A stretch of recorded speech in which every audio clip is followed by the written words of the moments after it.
Hola, ¿qué tal? Buenas tardes. Bienvenidos al Centro de Estudios Contemporáneos. Mi nombre es Fernando Zapatalejo y a nombre del Grupo Zapata Costa AC les doy la más cordial bienvenida para este evento titulado Ágora, Defensa Apasionada del Humanismo, para el cual nos acompaña muy amablemente mi maestro Juvenal Cruz Vega. Eh, Me siento muy contento de que nos acompañe el día de hoy para impartir esta conferencia. Le agradezco su amabilidad por haber aceptado la invitación. Al igual, de la misma forma, pues le agradezco, por supuesto, a la doctora Tania Costa, quien será la moderadora, y principalmente a todas las personas que muy amablemente nos siguen a través de Facebook.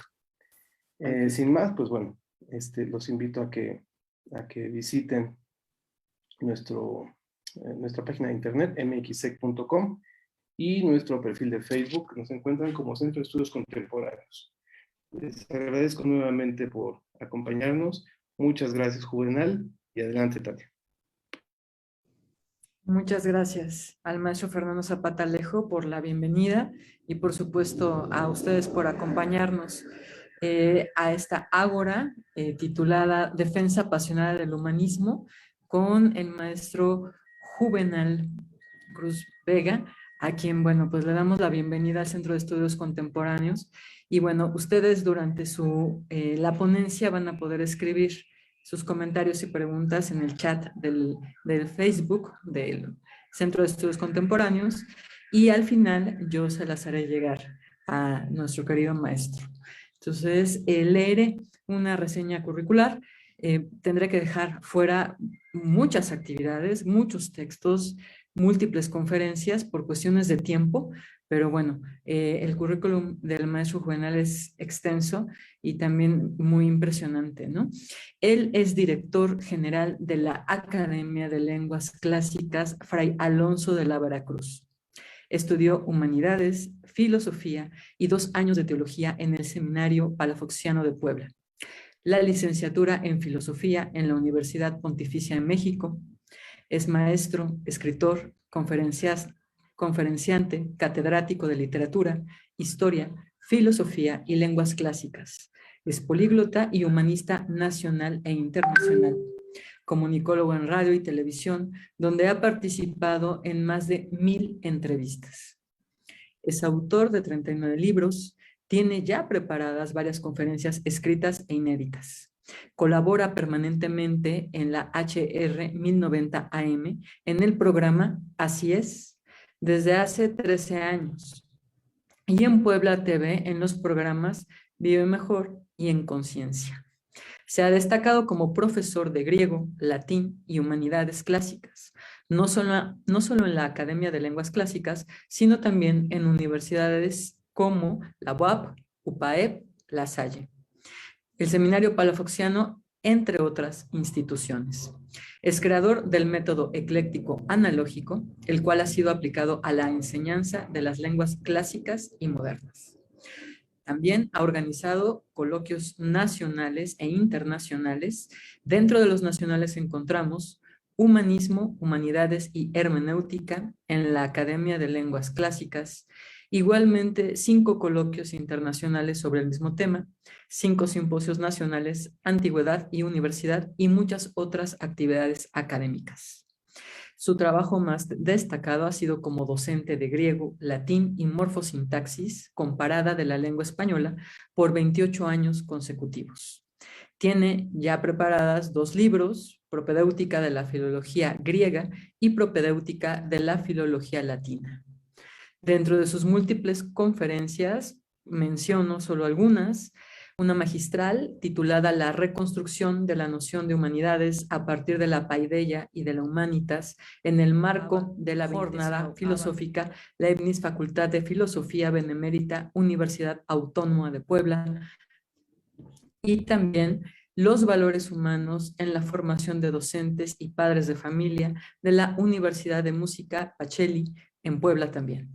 Y bueno, pues ahora esta conferencia titulada Defensa Apasionada del Humanismo Maestro, te invitamos a tomar la palabra. Te agradecemos que estés con nosotros en el Centro de Estudios Contemporáneos. Te escuchamos.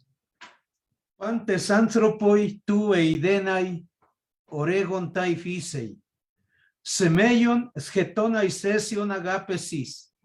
Caigar joris tesgreyas agapontai dijautas caimalista tonalon gediaton o maton. Ugar monon gina pratomen alacai meden melontes praten tojoran jairumeza antipanton Joseipein tonalon. Todos los hombres desean saber por naturaleza. Por eso el amor a los sentidos es la prueba. Y en efecto, independientemente de su utilidad, son amados a causa de sí mismos. Pero el más importante de uno en uno es el sentido de la vista. Agradezco profundamente la invitación que me ha hecho el Centro de Estudios Contemporáneos.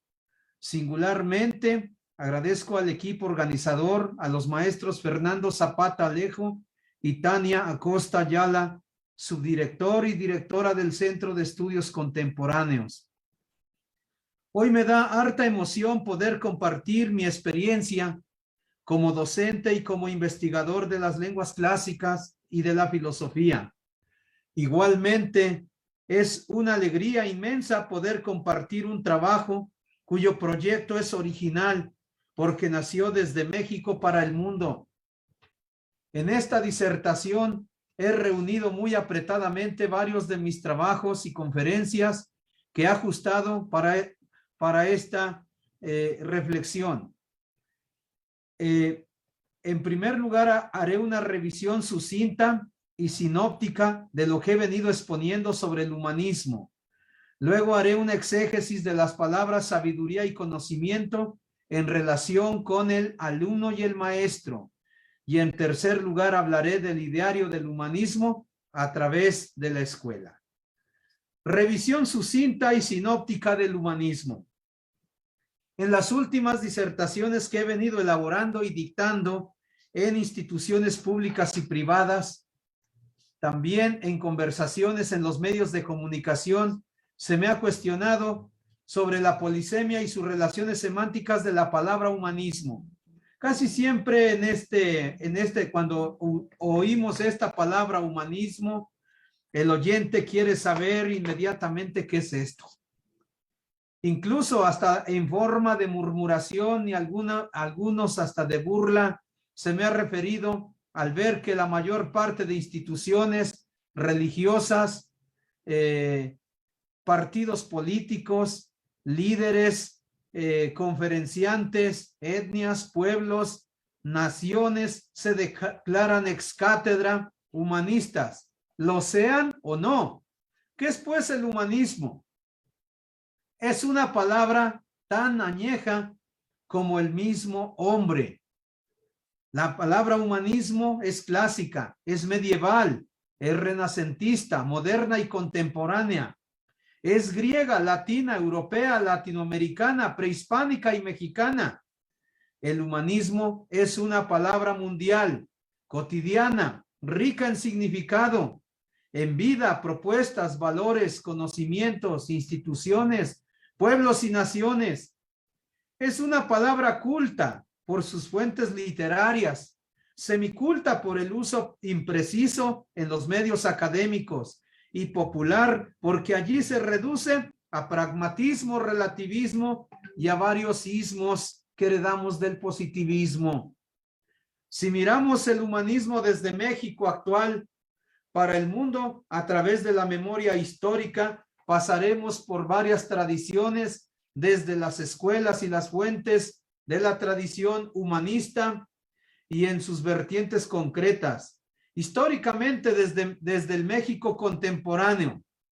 Lo hago de una forma deductiva, de aquí para allá, es decir, de nuestro tiempo hasta la fuente del humanismo mexicano. La Reforma, la Nueva España, en el ámbito religioso o eclesiástico, el Concilio de Trento, en el Renacimiento, Constantinopla o la Edad Media, cuando se habla de escuela medieval y de escolástica. Latinidad o humanitas. Helenidad, cuando se habla de Alejandría, hasta la paideia en la época de oro de Atenas, y si se puede, más allá de nuestras fronteras históricas y culturales. La frase inmortal del trágico romano Terencio Afer vuelve a resonar en las aulas de nuestras escuelas y en los micrófonos de la radio y la televisión, en las conferencias y en los foros, coloquios, banquetes, simposios y congresos. Homo sum humani nil ame alienum puto. Así decía Terencio Afer. Hombre soy y pienso que nada de lo humano es ajeno para mí. De una manera sucinta, lo recuerda con tanta belleza el poeta mexicano Alfonso Reyes Ochoa, quien al escribir sintetiza esta historia en su crítica de la Edad Ateniense, 1941, Obras Completas, volumen 13, Fondo de Cultura Económica, cuando dice: viaja la cultura, no se está quieta. Por 3 siglos funda sus cuarteles en Atenas, por otros 3 siglos en Alejandría, madura por otros 5 en Roma, 8 reposa en Constantinopla, y al cabo se difunde por el occidente europeo para después cruzar los mares en espera de la hora de América, hoy más apremiante que nunca. Tomando en cuenta la reflexión de los grandes maestros del humanismo y a partir del esquema que nos muestra el humanista mexicano Alfonso Reyes, se puede hacer una reflexión del humanismo en 3 vertientes originarias: la filantropía, la sabiduría y la virtud. Muchos de los grupos que se consideran humanistas pues van en una de esas 3 vertientes. Es el humanismo histórico, que comienza con la paideia, la humanitas, la escola y lo que se llama originalmente humanismo después del Renacimiento. Por eso una de sus fuentes primarias es la tradición, que implica varios elementos. Cada uno en sus fuentes, cuando habla de humanismo, con estos elementos se detecta si el humanismo es serio o solamente es pura fenomenología descriptiva, pura emoción. Lengua, cultura, religión, literatura, géneros literarios, escuela, ideario, maestro, discípulo, valores, virtudes, pensamientos, arte, educación, comunicación, enseñanza, aprendizaje. Lo más granado y simbólico de Occidente es el humanismo histórico. Dirán algunos, radical. Yo digo, sí, pero en sentido amplio, porque el humanismo radical va a la raíz de los problemas, a la causa originaria y a la fuente de la sabiduría. Y en este sentido, el auténtico humanista es un filósofo, un amante de la sabiduría, un enamorado de Dios, como decía San Agustín, un amante de la sabiduría como Pitágoras, porque ama la sabiduría y por eso la vida del filósofo es una amorosa búsqueda, es un compromiso total, es una decisión desinteresada e inacabable, es una vocación al ser. Si la filosofía es un saber que empieza en cada filósofo, en cada persona, pues la filosofía nace de la persona. Es un vivir, es la armonía de los diversos estratos que constituyen al ser humano. Si es filósofo, ama la sabiduría y esa virtud lo hace que sea un hombre sabio o un hombre grande. El auténtico humanista va a las fuentes originarias, va a través de las lenguas originarias y originales. El humanismo no defiende un radicalismo en sentido despectivo y politizado, monosémico, o sea, con un solo significado, nominalista, donde solamente es el nombre, univocista, donde solamente reduce a su concepto de ciencia o de humanismo, el humanismo y la ciencia. Es una reflexión profunda, un poco con el estilo de la fenomenología que permite ir a las cosas mismas, al fondo de los problemas, para buscar y profundizar y analizar lo más hondo del ser humano a través de la raíz de las cosas. El mismo humanismo, si fuera una persona, se defendería al escuchar esta palabra por todos lados y diría: yo soy diferente al filósofo de academia, al ratón de biblioteca que solo sabe hablar con 4 colegas de 4 arcanos propios de su especialidad. No soy así, porque el humanista debe dialogar con todas las fuentes, los géneros literarios y con todas las vertientes del humanismo, o si se prefiere, con todas las razas, pueblos y vertientes filosóficas. Así pues, refiriéndome al esquema del humanismo al que aludía arriba, filantropía, sabiduría y virtud, puedo decir lo siguiente: la filantropía, además de una cierta bondad y una benevolencia común entre todos los hombres, eso es lo que significa filos en griego: amante, amigo, enamorado, aficionado, discípulo, estudiante.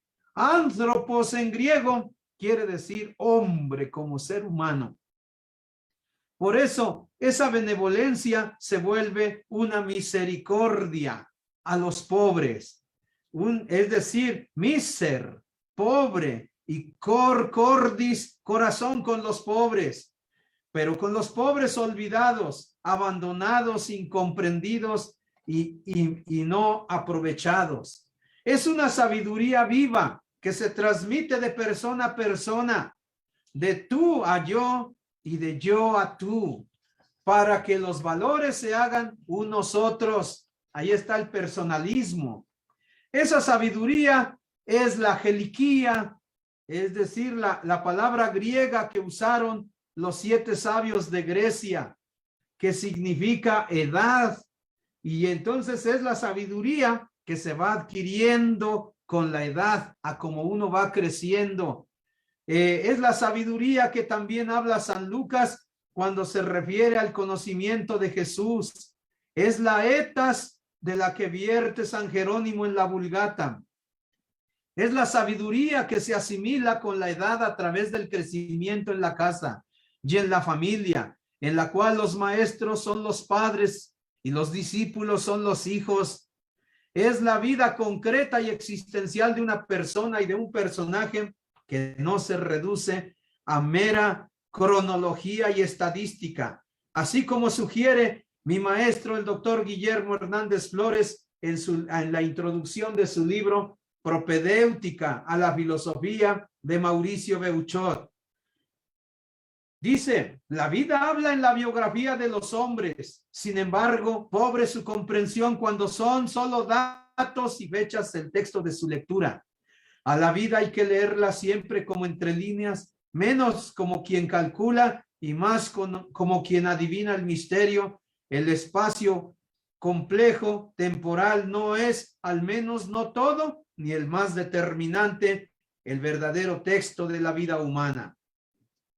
En cambio, la sabiduría o la sofía es el conocimiento de la escuela que viene a profundizar mayormente a la filantropía. Es el estudio de las 8 tradiciones históricas simbólicamente expresadas con la sofía, la sapientia y la ciencia, es decir, aquellas vertientes a las que se refirió Alfonso Reyes en su crítica de la edad ateniense. Si le agregamos la formación de las lenguas clásicas, de las lenguas modernas y de la filosofía, el humanismo es más amplio, porque es lo que nos legó Occidente. Y si lo miramos retomando nuevas teorías donde se integre al hombre con otras perspectivas, se reintegra la actividad humana a la actividad intelectual. Y así la filantropía deja de ser un simple altruismo, un amor al hombre abstracto y empobrecido. El estudio le da mayor reflexión y entonces el humanismo se hace teórico, práctico, es decir, se hace una praxis aplicada a la vida concreta del ser humano. Más aún, se hace una inculturación. La sabiduría divina no viene a contradecir las dos partes anteriores, más aún viene a darles plenitud, porque el hombre no está aislado, no solo es existencia, vivencia, un ente biológico, un ser pensante que perfecciona su sabiduría en la escuela a través de la erudición. Es lo más perfecto que hay en la naturaleza. Ahí está Santo Tomás. Es la imagen de Dios. Está la religión monoteísta, es decir, el judaísmo, el cristianismo y el islamismo. Porque tan infinitamente regalador es Dios que decide tomarse a sí mismo como modelo para crear al hombre a fin de que éste se parezca a él y de este modo conferirle la máxima dignidad y honra. Dios se regala a sí mismo. Hay un hermoso fragmento del filósofo español Carlos Díaz que dice así: a partir de este momento, el ser humano se convierte en imagen de Dios, tiene aire de familia divina. ¿Para qué? Para que quien vea al hombre pueda imaginar analógicamente a Dios, para que quien piense en Dios pueda pensarlo a través del hombre.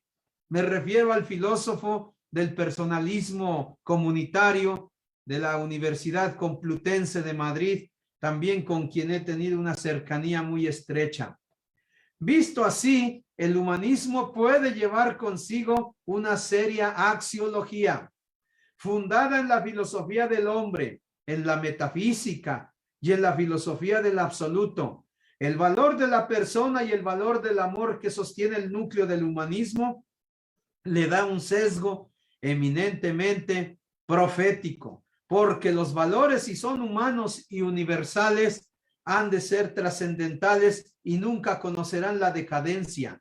En síntesis, una noción del humanismo más actual podría ser una vertiente que unifique a otras vertientes, que integre, que haga sinergia, así como en griego, sin, ergon, es decir, la unión de trabajos, la unión de esfuerzos, así como es la hermenéutica analógica de Mauricio Beuchot, la cual voy haciendo, voy aplicando en todos los fragmentos que relato en este manuscrito. Porque si hacemos sinergia en todos los puntos de vista, hay suma, hay multiplicación, hay análisis y síntesis. Algo así como el humanismo analógico que sugiere Mauricio Beuchot.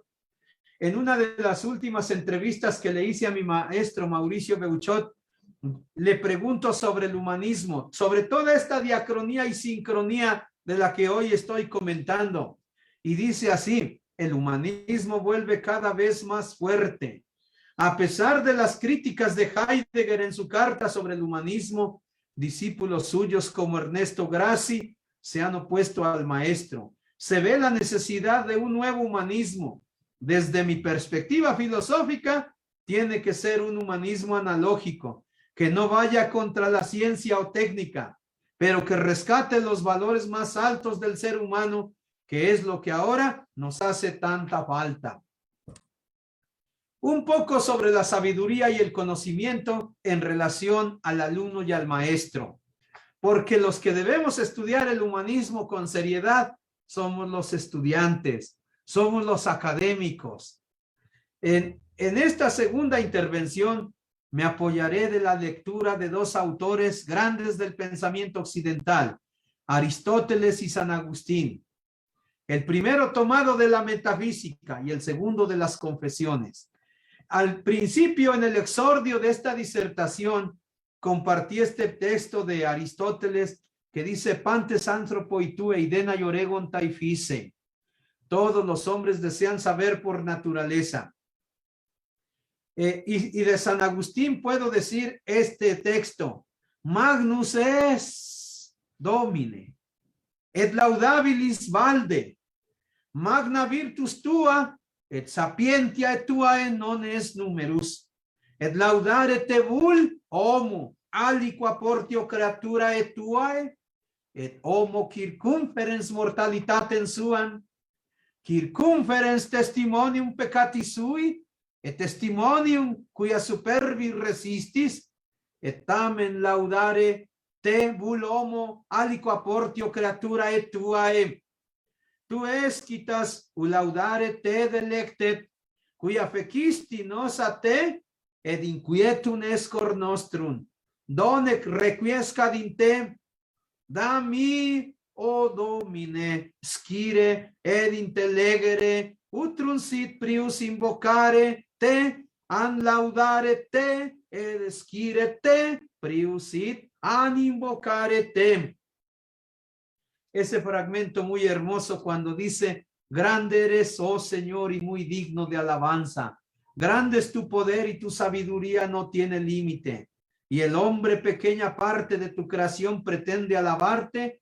Justamente el hombre que al ser revestido de su mortalidad lleva consigo el testimonio de su pecado y sobre todo el testimonio por el cual resistes a los soberbios. Y sin embargo el hombre, una parte de tu creación, pretende alabarte, pues tú mismo lo despiertas para que se deleite alabándote, porque nos hiciste para ti, Señor, e inquieto está nuestro corazón hasta que descanse en ti. De estos dos fragmentos examino algunos elementos que pueden utilizarse en el currículo de las humanidades y de las ciencias modernas. Ven que está de moda que estudiamos humanidades, pero terminamos la carrera de humanidades y aseguro con certeza, como el vulgo dice, apuesto a que no entendemos lo que son las humanidades. Por ejemplo, si analizamos el verbo scire, se compone el verbo discere. Scire quiere decir conocer y discere quiere decir estudiar, cuyos significados más comunes son estudiar, aprender, saber y conocer. También puede confrontarse el verbo griego que cita Aristóteles, eidenai, y un sinónimo suyo, manzano, de donde viene discípulo en griego, que significan conocer y saber. Se trata pues de un conocimiento superior, propio del entendimiento humano. De la palabra discere se construye el término discípulo, discipulus en latín, o discipulus, es decir, alguien que su oficio es estudiar o conocer. Igualmente del verbo griego manzano, de la segunda raíz math, se compone la palabra discípulo o alumno, que en griego es macetes, porque como dije arriba, su oficio es estudiar o aprender. Aristóteles en su Metafísica diserta sobre el apetito natural que el hombre tiene del saber, eidenai, pantes anthropoitu eidenai oregon taifisei.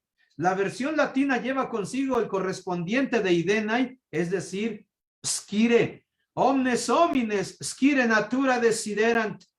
También San Agustín al inicio del primer libro de sus confesiones utiliza el verbo a saber, scire, mientras deja correr la pluma al decir, da mi domine scire ed intellegere, utrum sit prius invocare te, au laudare te, ed scire te, prius sit an invocare te.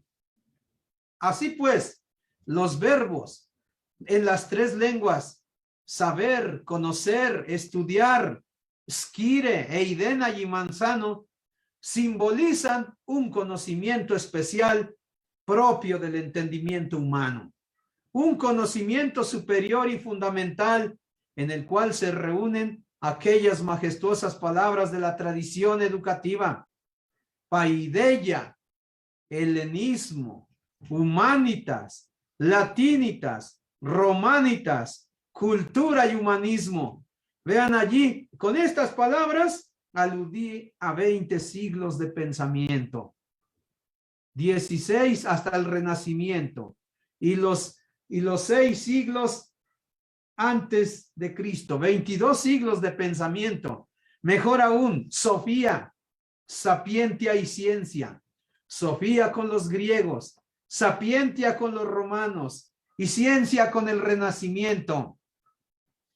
En este sentido, es magistral Aulo Gelio porque sintetiza lo más granado del humanismo grecorromano y sobre todo fundamenta la noción de lo que será el humanismo medieval y renacentista, como puede leerse en su texto. Ahí cuando dice en sus noches áticas, quienes inventaron la lengua latina. También puedo traducir la literatura latina y también puedo traducir la filología latina. También puedo traducir pues la cultura. Y quienes se sirvieron de ella perfectamente no quisieron que la humanitas fuera eso que el vulgo piensa, lo cual ha sido llamado por los griegos filantropía y que significa una cierta bondad y una benevolencia común entre todos los hombres. No obstante, llamaron humanitas aproximadamente a eso que los griegos llaman paideia y nosotros llamamos formación y educación en las buenas artes. Sinceramente, quienes buscan con afán las artes, estos son los más humanos, pues el afán y el conocimiento de esta ciencia han sido dados solamente al hombre de entre todos los seres animados. Y por esta razón se ha llamado humanitas. Aquí estoy citando a Aulo Gelio, Noches Áticas, el libro 13, el capítulo 17 y los números 1 al 3, y al menos un fragmento en latín donde dice, qui verba latina fecerunt, quique is probe usis humanitatem, non id esse voluerunt, quod vulgus existimat, quodque agraequis filantropia, dicitur et significat, dexteritatem quandam benevolentiamque, erga omnis homines promiscan, sed humanitatem appellaverunt, id prope modum, quod graeci paideiam vocan.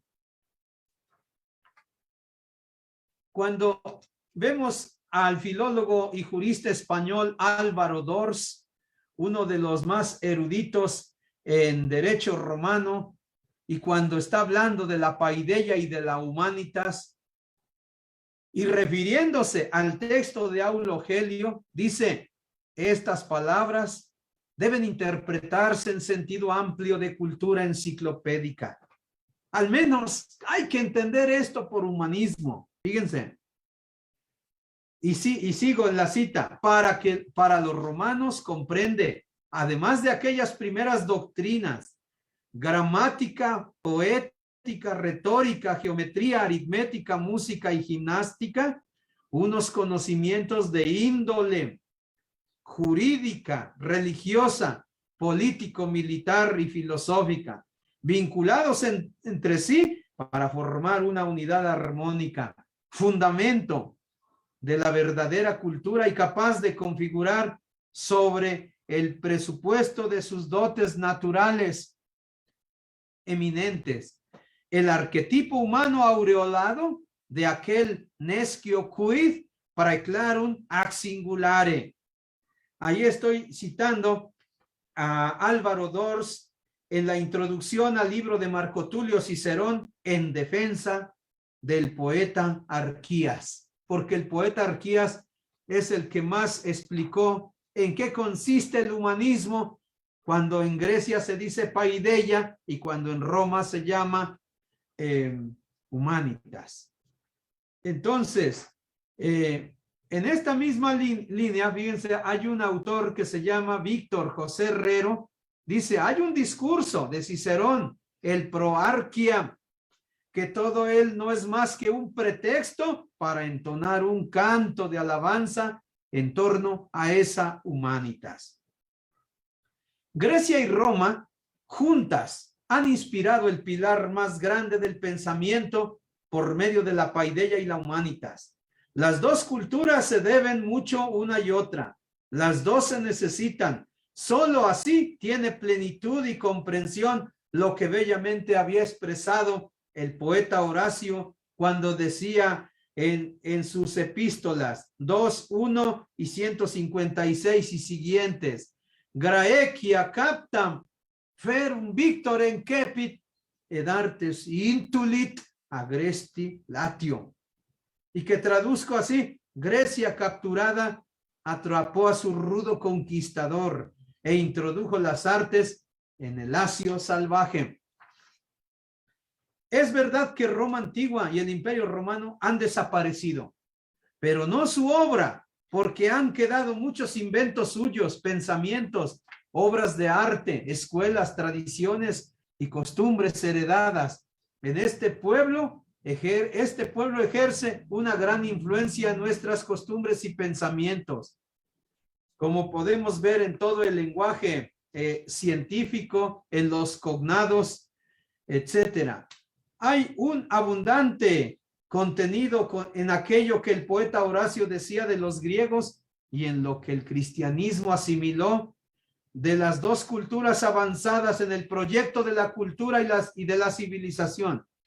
Mi maestro Pedro Gasparotto de la Universidad Pontificia de México tiene una magnífica cita al respecto en su libro Introducción a la Cultura y a la Filosofía de Grecia Antigua, cuando dice, ahora lo pronuncio con la fonética de la iglesia: Grecia capta verum victorem cepit.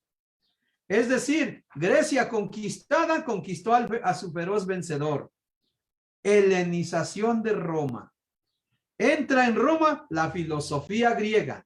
Se difunde en todo el imperio los cultos religiosos orientales con su cultura y su literatura.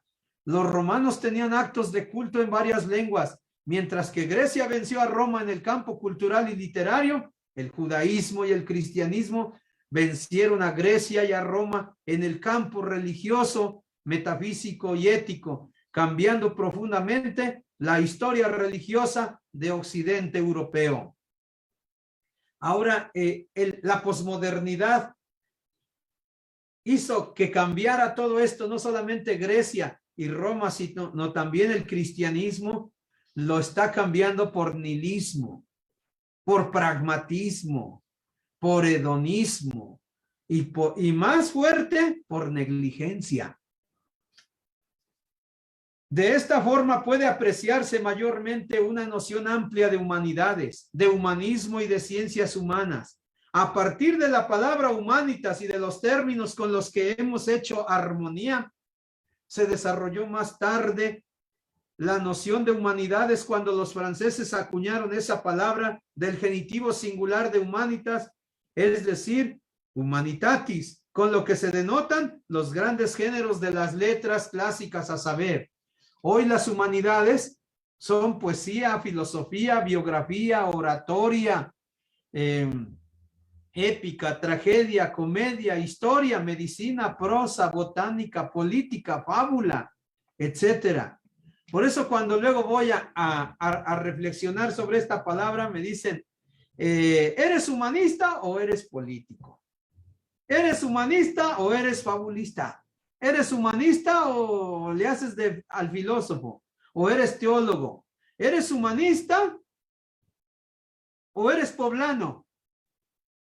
Me han preguntado tantas cosas y las he registrado en esta conferencia.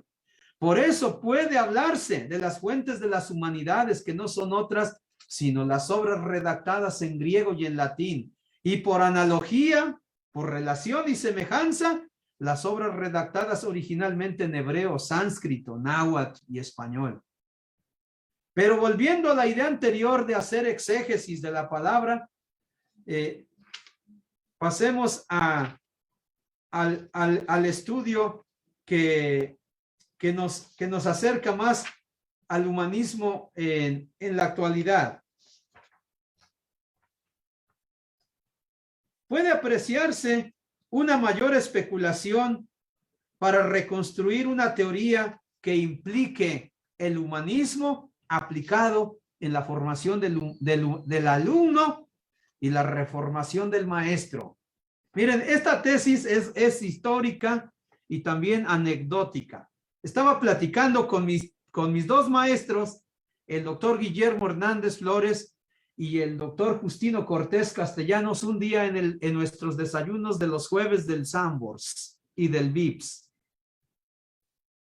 Y el doctor Justino dice, con este proyecto, dice, vamos a reformar al maestro, porque es el primero que debe reformarse. Dice, porque no hay duda de que está presentando el papel, licenciatura, maestría y doctor. Y allí dijo una cosa, ahora le falta saber. Fíjense, está fuerte esta expresión, ahora le falta saber. Yo recuerdo que aquella ocasión nuestra mesa estaba rodeada de gente de lado y lado, que ya se había hecho un desorden en el Sambors. Ya estábamos juntos, todos, y decían, denos chance de oír las discusiones de ustedes, y nosotros les invitamos su desayuno. Me acuerdo, eso fue una anécdota de hace 15 años. Con la siguiente sentencia se puede captar mejor la intencionalidad de esta disertación.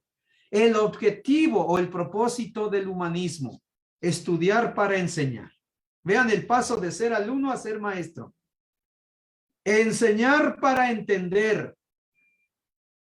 Cuando uno enseña, va uno entendiendo esto que no comprendió uno cuando uno era estudiante.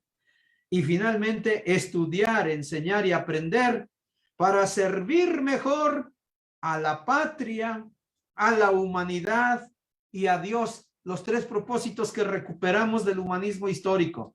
Por eso nuestra propuesta sugiere que un maestro debe tener una buena formación, un ideario, un programa y un proyecto. Pues solo así podrá asimilar la sabiduría y la vocación que requiere la enseñanza y sobre todo para absorber el secreto que hay en el fondo de la sentencia latina, la cual forma el principio de la verdadera educación y que recogió de la tradición clásica el escritor romano Décimo Junio Juvenal. Y dice así, máxima puero debetur reverentia, es decir, el más grande respeto se debe al niño. La clave de una buena educación está en la formación de buenos profesores. Así pues, empecemos, pero desde la raíz hasta el techo. O sea, la reforma educativa debe empezar desde la primaria hasta el doctorado. La reforma educativa no se va a hacer en un sexenio. Que lo entiendan los del Gabinete de la Educación Pública a nivel nacional y estatal. La reforma educativa mínimo necesitamos 24 años, pero ya empezar en serio. Eso se puede ir digiriendo con el tiempo, con la sabiduría. Cuando me digas, Tania, unos 3 minutos antes, concluyo el trabajo. ¿Te parece 5 minutos, maestro? Órale. Entonces, con la experiencia, en la vida, en el aula y en el diálogo con los alumnos. Hay una hermosa paráfrasis latina inspirada en San Juan Evangelista que nos hace pensar que una obra seria se entiende con mayor ahínco hasta la vejez. Los jubilados apenas están entendiendo lo que fue su trabajo en la docencia. Igual los médicos, igual los abuelitos, los padres de familia. Aquí está el texto, dice, conjuvenis eras, te ipsum, hasta mezclando fonéticas de latín eclesiástico y el latín clásico se oye chistoso, vean. Conjuvenis eras, te ipsum chinguevas, cum autem senex fueris alter te chinget. Es decir, cuando tú eras joven, tú mismo te ceñías, pero cuando llegues a viejo, otro te ceñirá. De toda esta exposición, tomo algunas ideas eje con el fin de rehacer una noción amplia y fuerte de humanismo. Y aquí amplío más la noción de humanismo con la que empecé en esta disertación. Yo entiendo el humanismo como la evolución, la actualización y la asimilación del espíritu de la paideia. Vean, los que están hablando del renacimiento del humanismo, o del renacimiento de una república, del renacimiento de una nación, no han entendido el humanismo.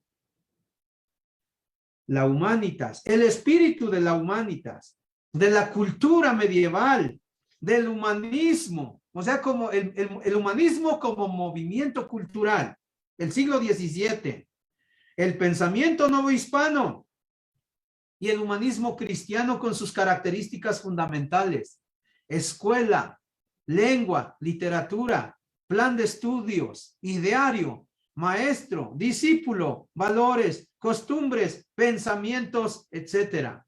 Varios mundos en uno solo: Grecia, Roma, el cristianismo, la patrística, la escolástica, el renacimiento, el humanismo y el mundo prehispánico, la Nueva España y México independiente. El humanismo es en parte filología y literatura. Es en sentido amplio litera y grammata. Y litera y grammata, algo así como lo que entienden por literatura muchos alemanes contemporáneos, esto es, diversos tipos de manifestación escrita, sea histórica, religiosa, científica, filosófica, artística, para no reducir y empobrecer la literatura y las letras a mera poesía, cuento, novela, fábula y narración, tal como lo presenta la mayoría en la actualidad en la carrera de lingüística y literatura hispánica de nuestra nación. En sentido amplio, el humanismo es aquello que muchos estudiosos han llamado letras clásicas, humanidades, cultura y muchas realidades estrechas que tienen que ver con los autores y con los libros más considerados de la historia del pensamiento. Hay una nota, yo creo que final, que podría, a ver si la encuentro casi al final, cuando Gabriel Méndez Plancarte, uno de los humanistas más grandes de México, está diciendo lo que significa el humanismo. Aquí tengo muchas citas y muchos fragmentos de los humanistas más destacados de México y América Latina. Haciendo una reseña de la historia de la escuela, es como puede entenderse aquel superhumanismo del que hablaba en los años 40 el gran humanista mexicano Gabriel Méndez Plancarte. Solo así podemos ver y comprender la formación de esos hombres que aportaron mucho al hombre y en México desde la Nueva España, pasando por el siglo XIX y casi todo el siglo XX. Hemos visto hombres ilustres que no aparecieron por generación espontánea, como Emeterio Valverde y Telles, Ángel María Garibay, Quintana, José Méndez Plancarte, Hermilo Camacho, Gabriel y Alfonso Méndez Plancarte, Alfonso Castro Payares, Jesús Herrera, Héctor Rogel, Luis López, José Sánchez Villaseñor. Vean el reformador de la Universidad Iberoamericana. José Rubén Sanabria, uno de los filósofos más grandes del humanismo existencial. Federico Escobedo, el poeta. Sergio Méndez Arceo, este teólogo de la liberación que tenía visión y no visiones. Bernabé Navarro, el innovador de los estudios novohispanos. Eduardo González Fuentes, que era un sacerdote, parecía general, y que primero quería que los niños aprendieran el humanismo y después se hicieron buenos seres humanos. Francisco José Cabrera Pérez y Salazar. Tenemos al latinista más grande de América Latina en México, que vivió en Cuernavaca 100 años de edad. Fue poblano y murió en Cuernavaca. Y hasta ahora nadie se le asemeja en estudios de literatura latina a don Francisco José Cabrera Pérez y Salazar. Tarcisio Herrera, David López, Justino Cortés, Guillermo Hernández, hasta Mauricio Beuchot. Entonces, eso es toda esa historia del humanismo, pues la he puesto en estas palabras y termino con este fragmento de don Gabriel Méndez Plancarte. El humanismo auténtico es el hombre que mediante la asimilación de los valores altos de la humanidad precristiana y su síntesis vital con los valores supremos del cristianismo llega a realizar en sí un tipo superior de hombre en el que la esencia humana logra florecimiento y plenitud.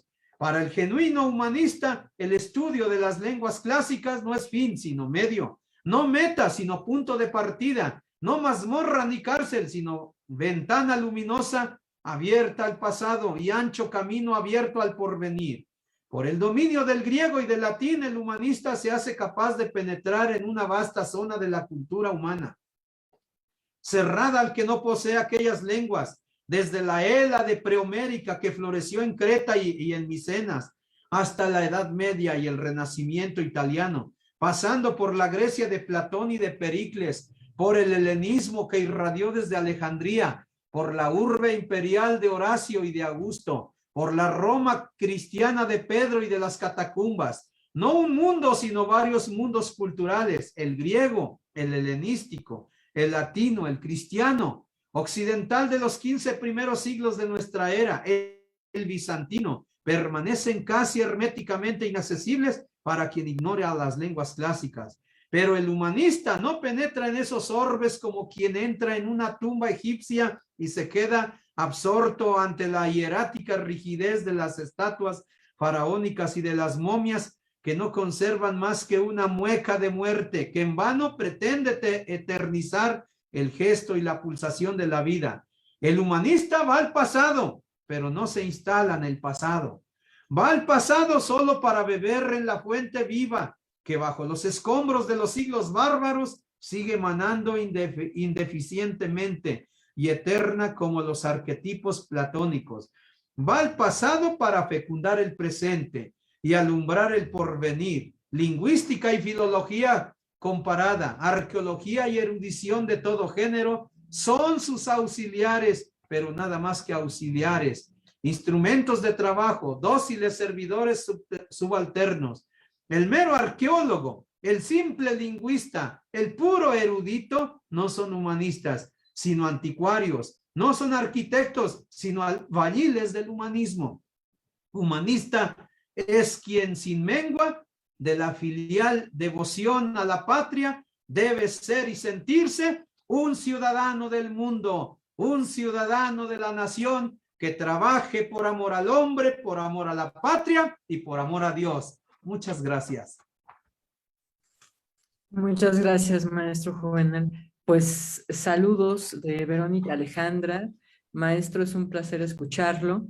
De Guillermo Valderas Vega, saludos cordiales desde Santiago, Miahuatlán, Puebla. Y también nosotros enviamos saludos a las personas que están compartiendo también la actividad. Y bueno, invitarte a comenzar a una pregunta, ¿no? Sobre estas amenazas en relación al humanismo, como pueden ser pragmatismo, el hedonismo, el individualismo, el nihilismo. ¿Qué habría de común en ellas? Yo creo que lo común en todas estas características de la posmodernidad o tardomodernidad, yo creo que es el vacío del hombre. Porque se va vaciando el hombre primero de conocimiento. Si nos damos cuenta, el déficit que encontramos en la educación se ha vaciado de conocimiento. Otra, de la crisis de los valores. Y sobre todo de dos valores fundamentales, el amor a la verdad. Otra, el amor, el valor al amor y la solidaridad. Yo creo que pero sin duda, algo tiene de rescatable por ejemplo, el escepticismo, porque el escepticismo se puede recuperar como método, pero un escepticismo parcial, no total. Pero el más feroz, diríamos de los más feroces, entendiéndolos literalmente, el nihilismo. Porque el nihilista te quita.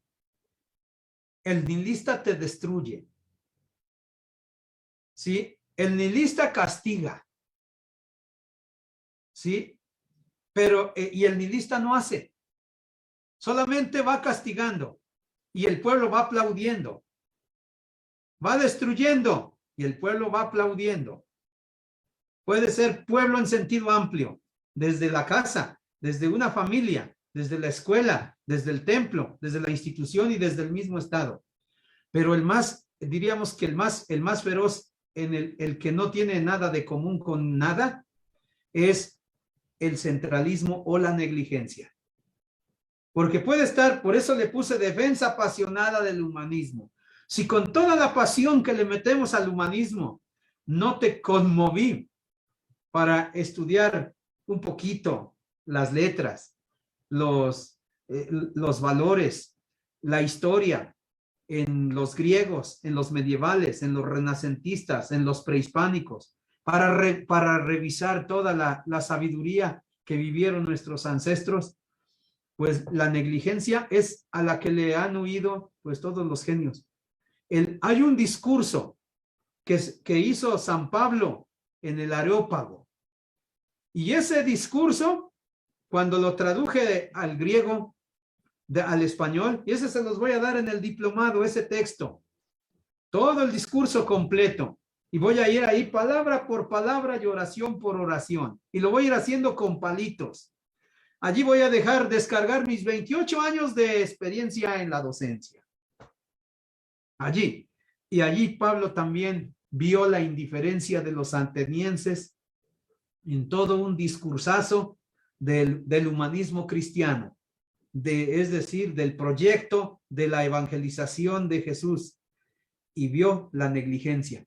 Esto es a lo que le oímos los padres de familia, los maestros, incluso las autoridades de la República Mexicana, un diputado cuando no le hace caso al pueblo, un presidente cuando el pueblo lo tira de a loco. O sea, la negligencia, ese es el mayor veneno que nos ha dejado la posmodernidad y la tardomodernidad. Y entonces la respuesta del humanismo es pugnar y dialogar con todas las demás, excepto con la indiferencia, porque la indiferencia es como el borrachito. ¿Cómo? No sé, ni me interesa.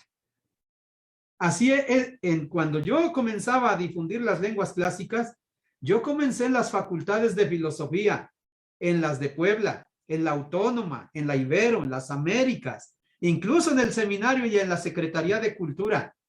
Y me acuerdo un profesor de la Facultad de Filosofía y Letras de la UAP que me dijo, maestro, no, ni me interesa, cuando vio el folleto de griego y latín, porque yo empecé tocando puertas. Hoy es una escuela, no es un sueño. Ya he formado maestros, a mí mis maestros me formaron. Ahora yo he formado maestros. Y de esto trata mi segunda conferencia sobre la defensa apasionada del humanismo. Cuando digo el maestro es un nominativo, un genitivo, un dativo, un acusativo, un vocativo y un ablativo, un instrumental y un locativo. Y el proyecto está claro. Si tu maestro no formas a un discípulo como si fuera a ser maestro, sea o no, no eres un maestro de verdad. No inspiras, solamente das conocimientos. Y el conocimiento es muy limitado. Hay que temerle a la negligencia, a la indiferencia. Sí, pues invitarlos también a que visiten la Academia de Lenguas Clásicas Fray Alonso de la Veracruz, no únicamente con este espléndido diplomado sobre de griego antiguo, filosofía y cultura clásica, sino otras actividades. Y bueno, pues acá Óscar Blas Torres escribe. Buenas tardes, maestro. Una pregunta. ¿Cuál piensa que sería el papel de la enseñanza de las artes y las humanidades en nuestro contexto actual? Yo creo que hay que ponerle ejemplo. Hay demasiadas teorías. Hay demasiados títulos académicos. Y necesitamos hacer concordancia entre lo que se dice y entre lo que se hace. Algo así como, yo recuerdo una experiencia con mi maestro, un poeta muy destacado, el padre Filogonio Sánchez Castillo, que estudió en Salamanca y allí fue discípulo de un lingüista muy famoso, Dámaso Alonso. Dice, aquí no, cuando yo les explico clases aquí en el seminario a los padres, a los maestros, y en la Ibero a los de comunicación, y en el Benavente a los de literatura, no me preocupa cómo voy a enseñar las artes y la literatura, sino me preocupa la crítica que me hacen unas viejitas en un pueblo de Tepeaca, ahí donde él celebraba misa. Y dice que se acercó una viejita un día, y 2 viejitas o 3 viejitas, y le dijeron, padre, hablas muy bonito, dices cosas muy bonitas, pero no haces. Y un día Mauricio Beuchot me contó otra experiencia. Dice, con eso del concurso de los genios, también hubo un comentario en la época de oro de la Edad Media, en el siglo XIII, en la época de Santo Tomás y San Alberto Magno. ¿Cuál es el mejor fraile? O sea, porque todos eran eruditos. Y dice Mauricio Beuchot, ¿cuál respuesta cree que fue la que prevaleció? Digo, ni idea. Dice Fray Ejemplo.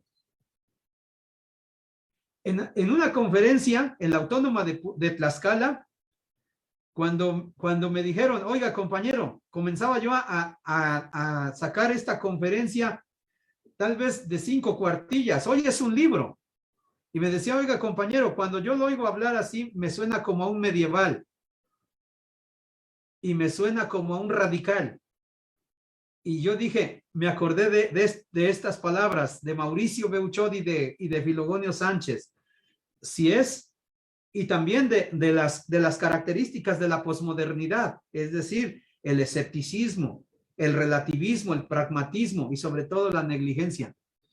¿Medieval como tú piensas o medieval como yo pienso? Porque si es medieval como yo pienso, no soy tanto. Y si es medieval como tú piensas, no soy tan güey, le dije así, literalmente.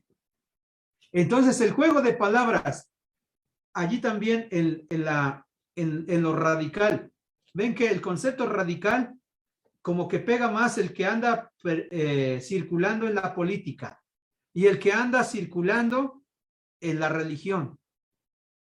Pero el término radical en mi libro, La virtud y el talento de ser maestro, es decir, la segunda parte de este libro de la defensa apasionada del humanismo, yo la entiendo como radical, como ir a la raíz.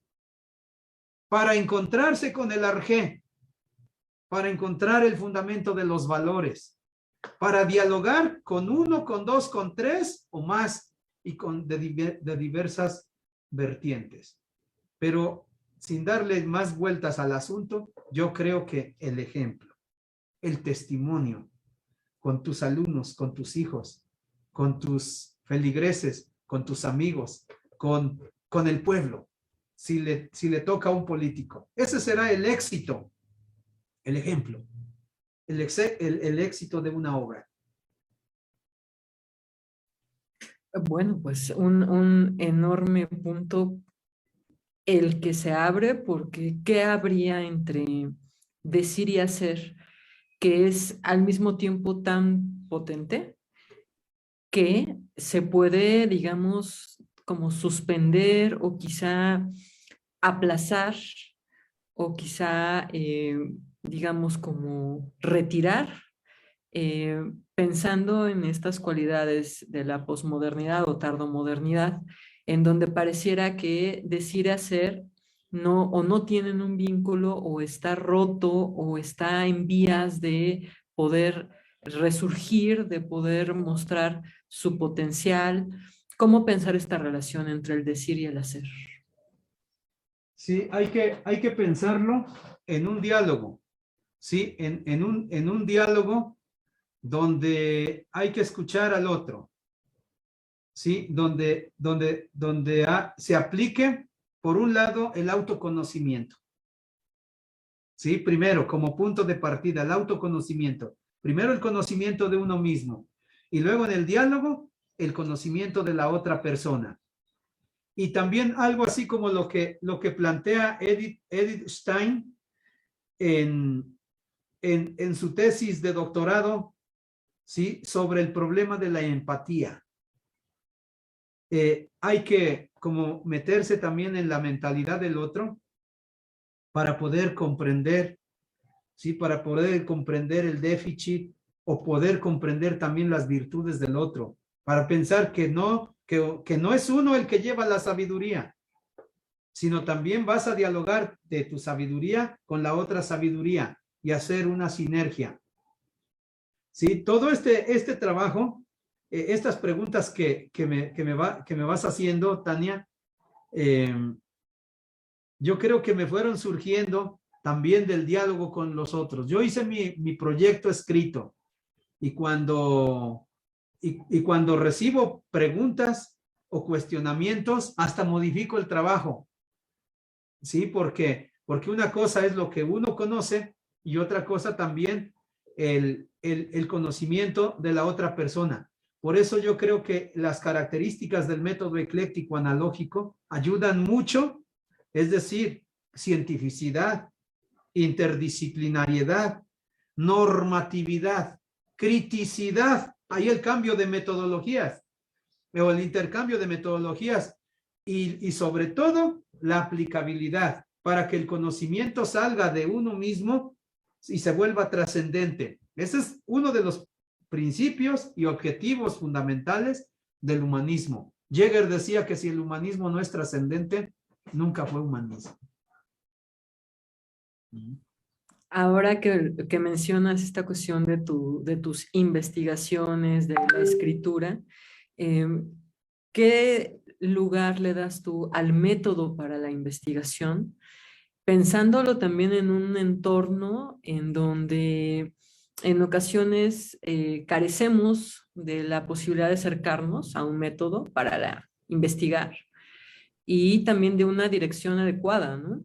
Entonces, ¿qué tanto colabora, apoya, fundamenta el método una investigación?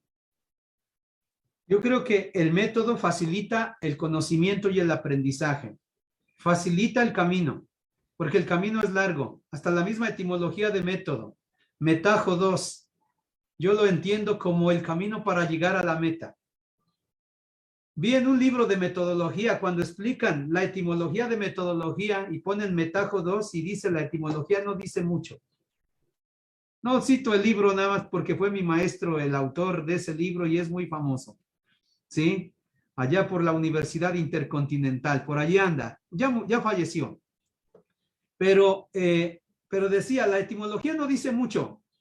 Yo dije, aquí no le entendió a la palabra metodología desde la etimología. Porque si nosotros entendemos el camino para llegar a la meta tiene un principio. Y el principio tiene distintos procedimientos. Porque no te echas una caminata de aquí a México sin descanso. De aquí de Puebla a la Ciudad de México sin descanso. O los centroamericanos que vienen a México para ir a Estados Unidos. Tiene que haber fracciones. Por eso el método tiene procedimientos. No en balde. La definición de método, noción que yo propongo para avanzar para describir el método ecléctico analógico es un conjunto de procedimientos ordenados y sistematizados encaminados a un fin. Entonces, y en el procedimiento nosotros para la enseñanza le pusimos ortología. Le pusimos también traducción. Nada más que pusimos una palabra muy bonita que hasta que apantalle, ¿no? Transcodificación gramatical. Esa la tomé de Pedro Tapia Zúñiga de la UNAM. Después le pongo estructura lógica sintáctica. Luego vocabulario al final. Como en los métodos tradicionales comienzan con eso, con el texto y el vocabulario. Y al final la recapitulación. 5 procedimientos.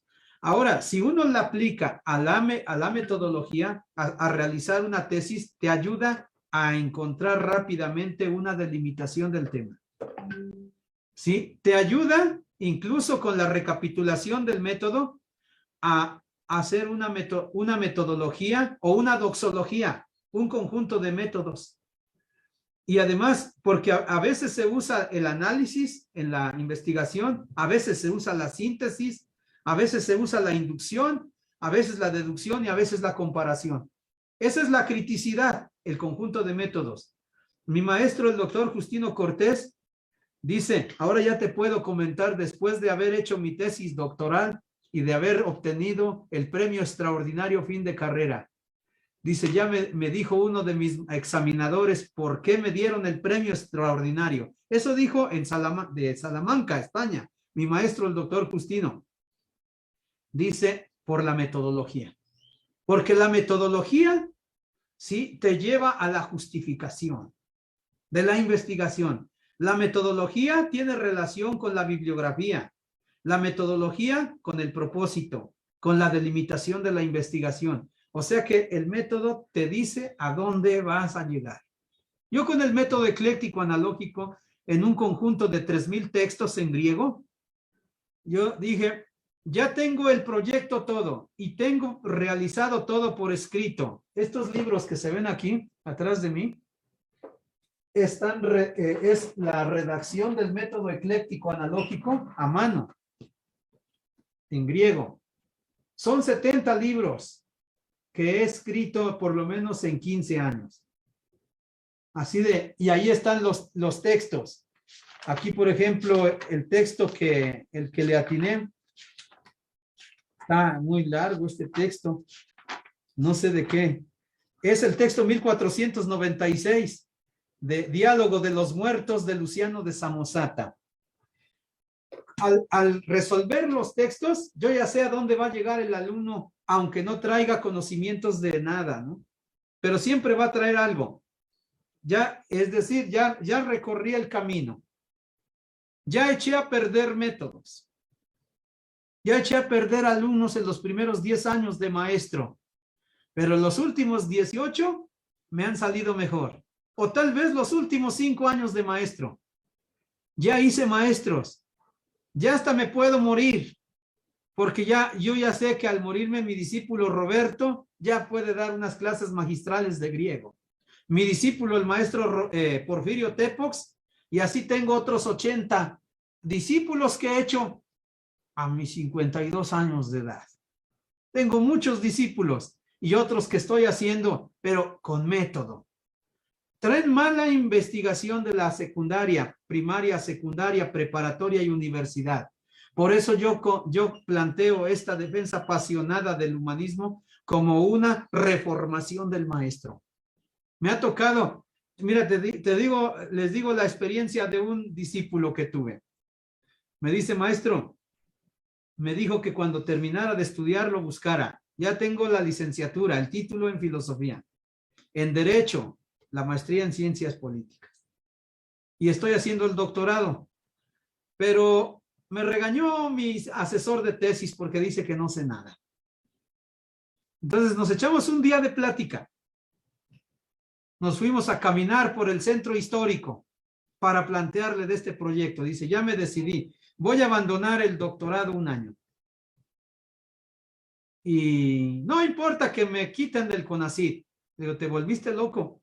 Dice, no, le voy a hacer caso a usted. Y quiero aprender método. Quiero aprender griego y latín. Y él ya sabía inglés, francés y alemán. Le digo, órale. Muy bien. Le digo, ¿de qué tiempo dispones? Dice, de 8 de la mañana a 8 de la noche. Digo, excelente. Y lo puse a trabajar, a escribir. Digo, todo vamos a escribir a mano. Esta historia que yo te estoy contando tiene como 8 años. Y lo puse a escribir a mano. Lo mandé a comprar 1000 hojas tamaño carta de estas y como una caja de lapiceros. Y le digo, vas a transcribir los textos y los vas a grabar aquí en tu mente. Y vamos a empezar por Heródoto.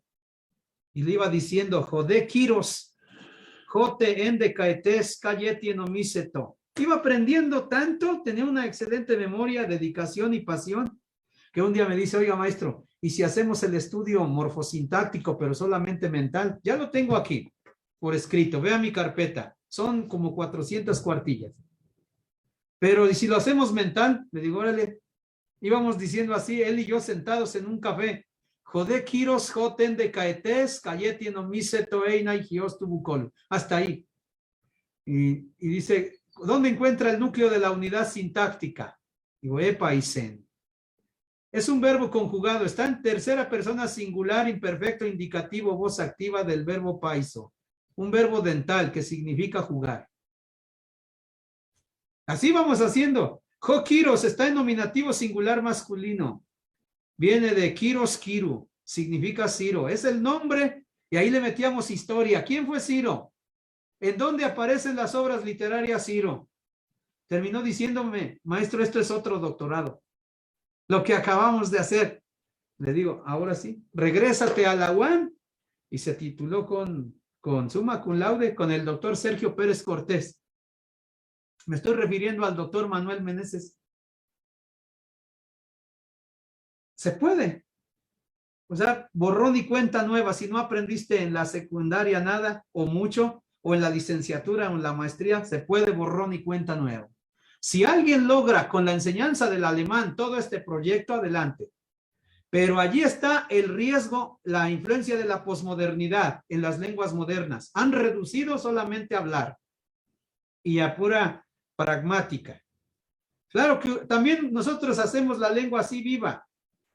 Yo veo a los estudiantes, les encanta cuando yo estoy diciendo, salve o amique, salvete ti amboscari amici, quid facis noviscum in ista academia, linguam latinam disco magister, qui magister tibi latinam linguam ostendit, tecum magister juvenalis sed aliquando magister Porfirius me latinam linguam docet. Pues sí, hablada, pues es como hablar en el cine, ¿no? En el circo, pero a la hora de que estamos estudiando a Cicerón, a Virgilio, a Ovidio y a Horacio, es como estudiar matemáticas, como estudiar anatomía, pero ya en una cirugía. No es lo mismo. Ahí, y el pragmatismo ha llegado a todas las lenguas, a todas las ciencias. Ha llegado el pragmatismo, el hedonismo, la negligencia. ¿A dónde? También a la religión. Me decía un amigo sacerdote, en la teología de la gracia también. Hay discusión en teólogos si esto es pecado o no. Y dicen, sí, pero es pecado chiquito. Digo, ¿cómo pecado chiquito? Sí, es chiquito porque no hubo relación sexual total. Solamente un ratito y un cachito. ¿Y qué? Y entonces, allí es donde viene la ontología, la metafísica y la teología a pugnar con lo superficial. Sí es, porque yo me reúno a menudo con maestros, con teólogos, con filósofos, con historiadores, con sacerdotes, con políticos. Hace unos días fui a un desayuno con un ex gobernador y me decía, quiero platicar con usted sobre el humanismo. Y estuvo interesante, más de 2 horas en la plática del humanismo. Y me dice, de haber sabido antes. Le digo, pues sí, pero cuando usted me alude a esto, yo todavía no nacía. Así que, pero ya estaba León Portilla, ya estaba Antonio Caso, ya estaba Vasconcelos, ya estaba Samuel Ramos. México siempre ha tenido grandes humanistas, pero algo así como en el Antiguo Testamento, no le hacían caso a los profetas. Estamos esperando a que se mueran los grandes. Ven que hoy está de moda que no hay humanistas.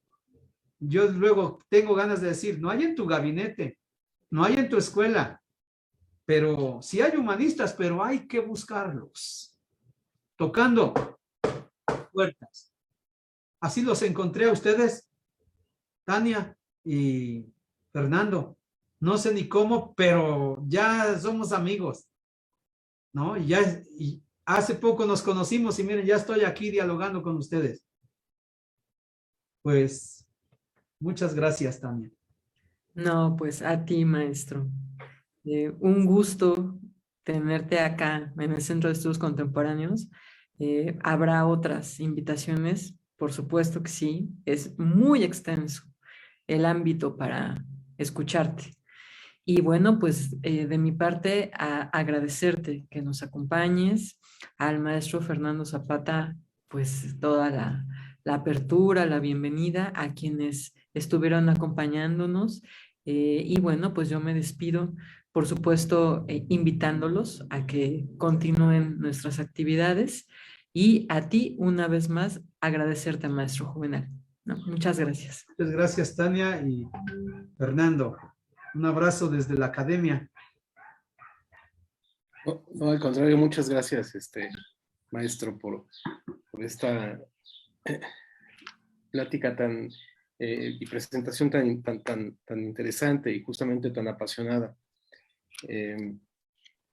Antes de despedirnos, pues quiero agradecer también a la doctora Tania Costa por la moderación y bueno, principalmente a todas las personas que muy amablemente nos han estado viendo a través de Facebook. Nuevamente los invito a que visiten nuestro perfil, nos encuentran como Centro de Estudios Contemporáneos y que visiten también nuestra página de internet mxsec.com, donde encontrarán las próximas actividades que tendremos en el SEC. A mí no me queda más que volverle a agradecer a mi maestro Juvenal Cruz Vega, a la doctora Tania Costa y bueno, a todas las personas que muy amablemente nos siguieron durante este evento. Nos vemos pronto por acá. Muchas gracias. Hasta luego.